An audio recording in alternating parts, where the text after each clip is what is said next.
आता हे पहा ककाकिकी तयार करण्यासाठी कशाचा उपयोग केला जातो हे या व्हिडिओमध्ये आपण पाहणार आहोत। हे पहा कोणत्याही लेटरला काना लागण्यासाठी काय येते ए येते। जसं की आता फॉर एक्झाम्पल क ला काना का आहे, मग क साठी काय येते के, आणि मग क ला काना आहे म्हणून के ए।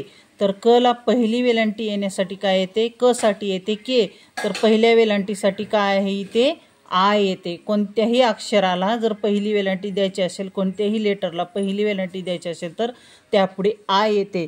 जसं की आता पहा फॉर एक्झाम्पल की आहे इथे की, क साठी येते के आणि पहिल्या वेलांटीसाठी येते आय, तर दुसऱ्या वेलांटीसाठी येते डबल ई। क ला जर दुसरी वेलांटी द्यायची असेल तर त्याच्या पुढे के पुढे डबल ई।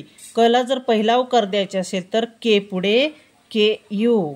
हे पहा पहिला उकार द्यायचा असेल तर के यू, दुसरा उकार द्यायचा असेल हे पहा दुसरा उकारासाठी डबल ओ येते, आणि क वरती एक मात्रा द्यायची असेल तर ई येते। क वरती एक मात्रा द्यायची असेल तर के पुढे ई येते। क वरती दोन मात्रा द्यायचे असेल तर हे पहा दोन मात्र्यासाठी ए आय।